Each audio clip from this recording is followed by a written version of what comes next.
क्या आपको पता है कि ये जो फ्रेज है विनर विनर चिकन डिनर, ये फ्रेज पबजी गेम में कहां से आया? और आप जब सोते हुए सपने देखते हो और सपने में अगर आपका अचानक से मौत हो जाए तो आपका नींद क्यों खुल जाता है? तो ऐसे ही कई सारे इंटरेस्टिंग फैक्ट्स को आप जानने वाले हो आज की इस वीडियो में।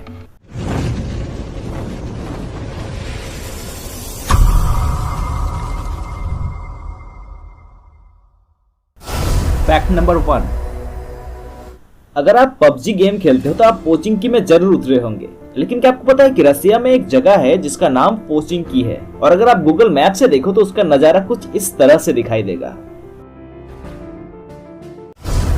फैक्ट नंबर 2, आपने स्टीफन हॉकिंस का नाम तो जरूर सुना होगा, जो कि एक महान फिजिसिस्ट और कॉस्मोलॉजिस्ट थे। तो उन्होंने 28 जून 2009 को एक पार्टी अरेंज की थी, जो कि फ्यूचर से आने वाले टाइम ट्रेवलर्स के लिए अरेंज किया गया था। लेकिन अनफॉर्चुनेटली उस पार्टी को कोई भी अटेंड नहीं किया था, यानी कि फ्यूचर से कोई भी नहीं आया था उस पार्टी को अटेंड करने के लिए। फैक्ट नंबर 3, बिल गेट्स और वॉरेन बफेट, इन दोनों आज के दौर में दुनिया में सबसे अमीर इंसानों में से है। तो एक बार एक डॉक्यूमेंट्री बनी थी इन दोनों के लाइफ के ऊपर। तो इन दोनों को 2 अलग रूम पर रखा गया था और इन दोनों को सेम सवाल पूछा गया था, जिसका जवाब इन्हें एक कागज के पन्ने पर लिखना था। और सवाल था, आपका सीक्रेट ऑफ सक्सेस क्या है? तो आप सुनकर हैरान हो जाओगे कि इन दोनों ने जो सवाल का जवाब दिया था वो सेम टू सेम था, और वो जवाब था फोकस।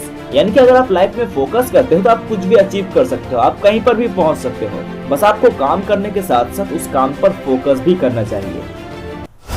फैक्ट नंबर 4, आप लोगों को शायद पता ही होगा कि सूरज के सरफेस से पृथ्वी तक लाइट को आने में लगभग 8 मिनट 20 सेकंड का समय लगता है। और अगर आप देखें कि सूरज से पृथ्वी का डिस्टेंस कितना है तो वो लगभग 150 मिलियन किलोमीटर है, और लाइट को एक डिस्टेंस ट्रेवल करने में लगभग 8 मिनट 20 सेकंड का समय लगता है। लेकिन आपको ये जानकर हैरानी होगी कि सूरज के कोर यानी कि सेंटर से सूरज के सतह यानी कि सरफेस तक लाइट को आने में लगभग 10,000 साल लगते हैं। फैक्ट नंबर 5, अगर आप मार्वल मूवीज देखते हो तो आपको पता ही होगा कि थॉर का एक हथौड़ा है जो कि सिर्फ थॉर ही उठा पाते हैं, लेकिन एंड गेम में कैप्टन अमेरिका ने उठाया तो वो एक अलग हिस्ट्री है। लेकिन अगर टेक्निकली बात करें तो थॉर का जो हथौड़ा है वो सिर्फ थॉर ही ओन करता है, यानी कि वो हथौड़ा किसी और से नहीं उठेगा। लेकिन क्या रियल लाइफ में भी ऐसा कुछ हैमर बनाना पॉसिबल है? तो इसका जवाब है जी हाँ। रियल लाइफ में भी एक इंसान ने ऐसा हैमर बनाने की कोशिश किया जो कि उसके मालिक से ही उठेगी, और उन्होंने ऐसा हैमर बना भी लिया जो कि इस तरह से दिखता है। फैक्ट नंबर 6, अगर आप 90s के किड है तो आप सुपर मारियो गेम जरूर खेले होंगे, लेकिन हैरान कर देने वाली बात यह है कि सुपर मारियो गेम का साइज आपको पता है, यानी कि कितना जगह लेता है इंस्टॉल होने में वगैरह वगैरह? तो जवाब है 31 KB।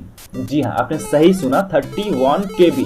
अगर आप किसी गेम का स्क्रीनशॉट भी लेते हो ना तो 31 KB से ज्यादा हो जाता है, लेकिन इस गेम का रियल साइज 31 KB ही है। आप लोगों में से कौन कौन सुपर मारियो गेम खेले हैं नीचे कमेंट करके जरूर बताना। फैक्ट नंबर 7, ये जो फ्रेज है विनर विनर चिकन डिनर, ये गेम या फिर गेम के क्रिएटर ने इन्वेंट नहीं किया था। एक बार हुआ क्या था कि 1930 में एक इकोनॉमिक क्राइसिस आया था। उस टाइम लोग गैम्बलिंग करते थे, यानी कि लोग जुआ खेलकर पैसा कमाने की कोशिश करते थे। तो उस टाइम जब वो गैम्बलिंग जीत जाते थे तो रात में वो चिकन खाते थे और सेलिब्रेट करते थे, यानी कि गैम्बलिंग जीतो और रात में चिकन खाओ और सेलिब्रेट करो। तो वहीं से पबजी में ये फ्रेज लिया गया था, वो विनर विनर चिकन डिनर, और वो फ्रेज आज इतनी फेमस हो गई। चिकन डिनर से एक और फैक्ट याद आया।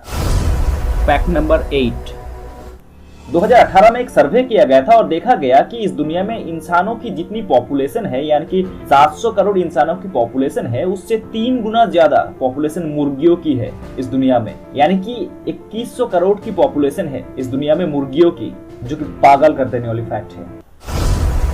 फैक्ट नंबर 9, 1557 से पहले इक्वल्स टू का जो सिंबल है, जो कि ऐसे ऐसे करके दिया जाता है, वो 1557 से पहले ऐसे यूज नहीं किया जाता था। इक्वल्स टू को यूजुअली इक्वल्स टू ही लिखा जाता था। फिर एक साइंटिस्ट जो कि रॉबर्ट रिकॉर्ड के नाम से जाना जाता है, वो इस इक्वल टू को बार बार लिखने से तंग आकर के उसने एक सिंबॉलिक रिप्रेजेंटेशन दिया इक्वल्स टू का, जिसे आज हम इस तरह से यूज करते हैं। फैक्ट नंबर 10, आपका जो माइंड है वो उसी चीज को इमेजिन या फिर कल्पना कर सकती है जिन सब चीजों को आपने एक्सपीरियंस किया है, या फिर आप जिन सब चीजों के बारे में सोच सकते हो, लेकिन आपका माइंड वो कल्पना नहीं कर सकता जिससे आप सोच ही नहीं सकते हो। और जब आप सोते हुए सपने देखते हो तो आपका अनकॉन्शियस माइंड आपको वही दिखाएगा जो आप एक्सपीरियंस किए हो या फिर आप सोच सकते हो। और अगर नींद में आपका मौत हो जाती है तो आपका नींद अचानक से खुल जाएगी, क्योंकि मौत का जो फीलिंग्स है वो हमें या फिर किसी भी जिंदा आदमी को पता नहीं है। इसीलिए सपने में अगर आपका मौत हो जाए तो आपका नींद खुल जाता है।